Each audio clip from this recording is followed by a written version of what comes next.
Baby is born without nose and is abandoned after being adopted. He's like this.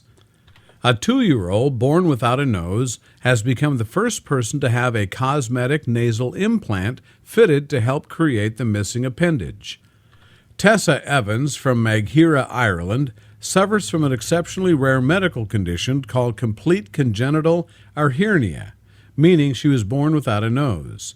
Arrhythmia is so rare that there are only 47 cases reported in medical history, and it leaves Tessa with no sense of smell and no sinuses, although she can cough, sneeze, and catch a cold.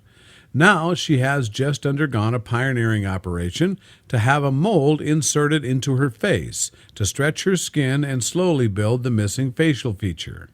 She'll have more surgeries to have the implant replaced as she gets older, so the nose grows with her face. Then, when she's a teenager, she'll receive the final prosthesis, which will be tattooed with light and dark shades so it looks like a real body part. Normally, people who need a nasal prosthesis have a procedure to rebuild their nose when they are a teenager, when the face has stopped growing.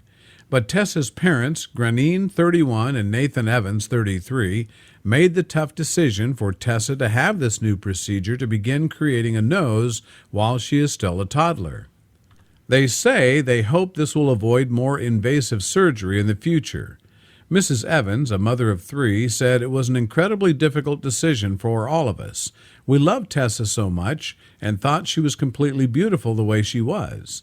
We ultimately decided to go ahead as it was a chance to gradually change her appearance over the years and to normalize her profile without ever cutting her face.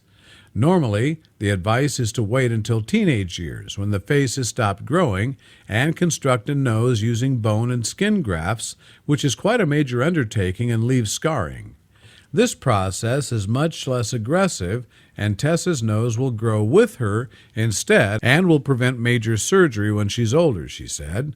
She added, with Tessa being the first patient to have this done, we had to put a lot of trust in her surgical team that we were making the right decision for Tessa's future. But thanks to Tessa paving the way, another little girl in the UK will have the same procedure in the coming months. In an operation carried out at Great Ormond Street Hospital, London, a plastic surgeon used a 3D printer to make a model of Tessa's skull. Then he used a substance like modeling clay to design a small mold that fitted to her face underneath her skin.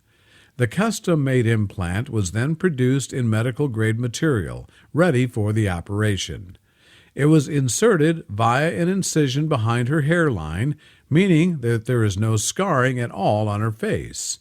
Tessa will undergo surgery every couple of years to ensure her nose grows at the same rate as the rest of her body. A final prosthesis will be fitted when she reaches her teenage years. Mrs. Evans said they were delighted with the result. We've been totally thrilled with the result. She's equally as beautiful as before. There's just a little extra Tessa now.